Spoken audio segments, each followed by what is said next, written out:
Hup! Ano ba naman itong sous chef ko? Hindi pa ako nag-umpisang gawin yung recipe, kinain na. Kinain ng hilaw. Pero actually gustong-gusto nilang kinakain ng hilaw 'yan, tsaka puwede naman, masarap din 'yaan pagka kahit hindi luto.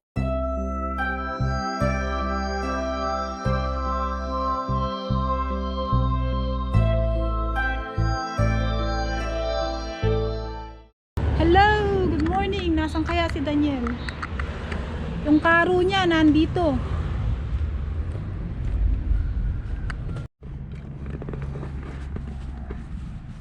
Hello! Good morning! Morning. Ito na naman ang kakulitan ni Daniel. Sabi ko, tinatanong ko kung anong ginagawa niya. At, pinaalis ko yung karo niya doon sa likod ng kotse para makaraan ako at bibili ako ng wheatloaf. Tatapusin daw muna niya itong ginagawa Do you niya. know that wheatloaf is like Hi. the ampalaya in the Philippines? It's like Ampalaya. Say it is Ampalaya. ampalaya. Ampalaya. You're always in a hurry when I'm talking to you. Yeah, I'm always working. Always working daw. If I know, natiyempuhan lang na nagba-vlog ako ngayon. Pero in fairness, talaga namang masipag siya. Sige na nga. Tinuturo ko itong fence na halaman na ito. Kasi sabi ko sa kanya na sa Pilipinas, kapagka may fence ka, bakod ka na ganito, medyo nakakaluwag-luwag. Kasi naalala ko nung bata ako, merong isang malaking bahay na nadadaanan ako pag galing ko sa school, pag dumadaan ako papuntang school. Tapos may fence sila na ganito yung bakod.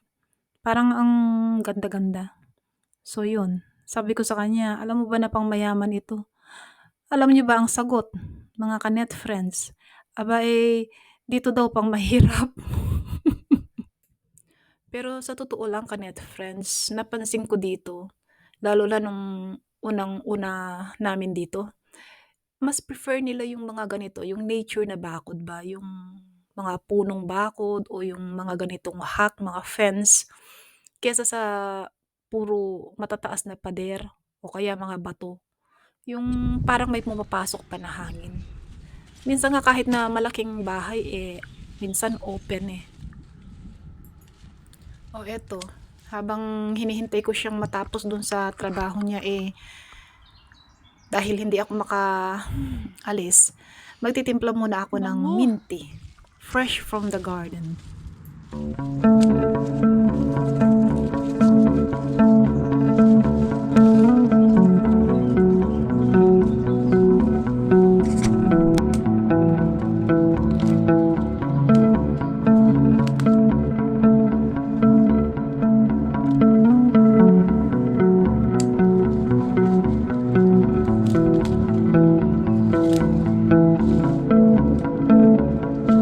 Ano lang kapitbahay to sa kapitbahay to?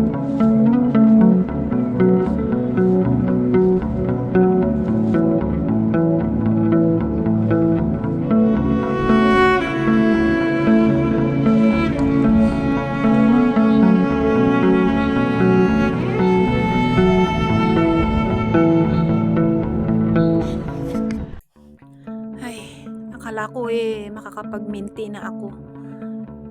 Nakita ko itong lupa na binungkal ni Daniel. Itong pagtatamnan namin ng kamatis, tsaka sili, kundol, kalabasa, at tsaka meron pa. Hindi, mali. Iba pala yun. Hindi kasi itong maliit na part na ito sa dulo, kanina, noon pa niya inuutos sa akin na alisin yung mga damo. Yung in between sa strawberries. Ngayon lang ako napadaan. Kasi hindi niya babungkal nung machine. At gusto ko ngang hindi mabunot yung strawberries. Kaya lang sa akin niya pinabubunot yung mga damo in between. Kaya ayan, ang inyong donya damo-damo muna. Meron na naman kayong ginawang kasalanan, ano? Oh. Ano? Ikaw ang pinakamatanda. Hindi mo sila binawal. Kaya kayo nandyan hanggang ngayon. Nabawasan na naman ang oras nyo sa paglalabas. Ha? Meron na naman silang bagong kinalkal. Pakita ko sa inyo kung anong ginawa nila. Pakita ko sa kanila kung anong ginawa nyo. Ayan, isa. Kinalkal. Tapos, tinabunan na ni Daniel. Ayan, kinalkal din yan nila. Kinalkal din. Yan o. Ang lalim na, tinabunan lang ni Daniel. Ano?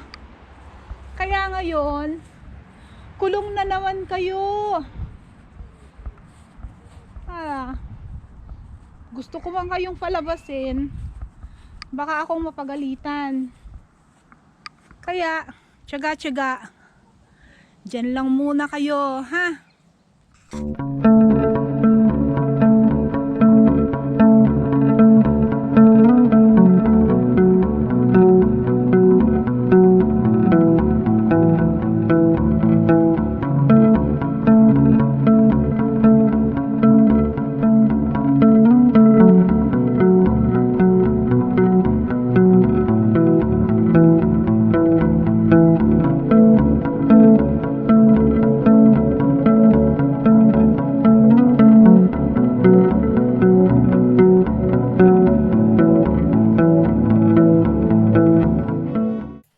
Sige, bunot.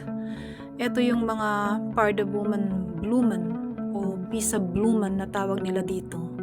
Kung napanood nyo yung vlog ko last week, na-introduce ko na ito. So, ayan, na-introduce ko na kayo. So, ito yung mga strawberries na sinasabi ko. Nakakahinayang naman kung bubunutin sila, diba? Ang ganda Kaya, bunot-bunot lang, tiyaga-tiyaga lang muna ang inyong madam.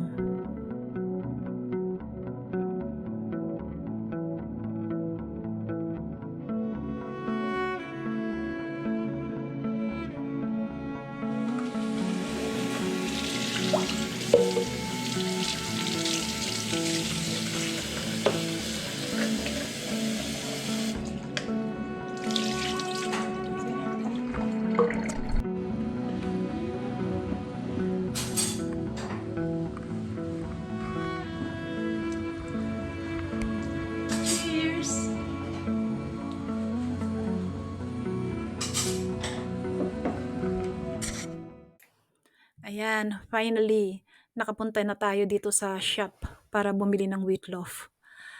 Namimili ako ng average price Alam nyo na, budget. Meron kasing napaka-super mahal tulad nitong organic. Tapos meron namang napakamura. Kaya dito na lang tayo sa average price, middle price. Yan Tapos ayan, meron din dito na repolyo, iba't ibang klaseng repolyo. Ayan may pula pa. Hindi ko alam kung meron tayo sa Pilipinas ng pulang repolyo. Ito, repolyo din. Celery, yung ugat ba o yung bunga ng celery. Yan At cauliflower. Syempre. Ayan, punta naman tayo dito sa mga isda. Syempre, masarap din na may katambal ng pirito. At least, wala nang linis-linis kasi fillet itong mga ito. Kasi 'di ba, pagka tayo din sa Pilipinas, pag ang ulam natin gulay, kailangan merong katambal na pirito. Kaya yan, magkakaubusan na naman. Ano ba yun yung saying sa atin? Magkakatauban ng kaldero. Yan, nakauwi na tayo. Pero sa bahay nadaanan ko itong ubas na binunot ni Inilipat Daniel. niya rin sa paso, sa malaking paso. Nakonsensya. Yan Alam nyo, nung pumunta kami minsan sa garden shop, yung malaki ng konti dito na grapes, 200 euro. 150 euro, something like that. Oh, kung pagtsatsagaan, malay mo, maibenta. Yan oh. O ayan, dito na tayo sa ano, pag-prepare ng wheat loaf. Alam niyo ba itong wheat loaf, parang yung ampalaya sa atin, medyo mapait din. Ay hindi naman gano'n kasing pait katulad ng ampalaya, pero mapait din. So, ang ano ko dito, yung ampalaya dito sa Belgium. Maraming klaseng, puwede mong gawin dito sa wheat loaf. Kaya lang ang gagawin ko ngayon, yung pinakasimple, yung salad ba, kasi tamad. Ay hindi pala, hindi yun ang pinakamabilis, kaya yun na lang. Ay, pambihira itong sous chef ko, oo. Hindi pa ako natatapos dito sa pagpe-prepare ko ng wheat loaf, nakakadami na ng kinain. Actually ano, mas nakakain ito ng hilaw, tsaka mas prefer niya yung ano, yung hindi luto. So, ibigay ang hilig, yun na nga. So dito, nilagyan ko lang ng konting mayonnaise, konting asin, nakalimutan ko pala yung paminta, okey lang yan. Tsaka olive oil, at tsaka itong, garlic, powder. Ayos na yan, maglalabo-labo na yan sa tiyan. At, eto namang taga-tikim ko, kahit na hindi mo lagyan ng rekado, dahil gusto niya ang wheat loaf, ayos na din. So, gano'n.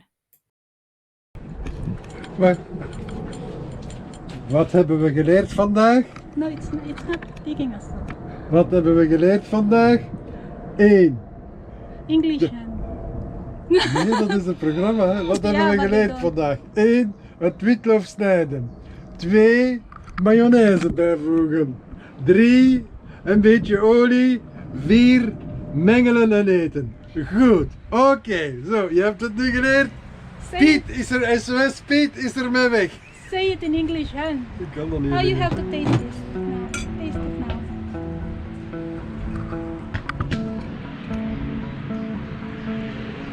Netjes.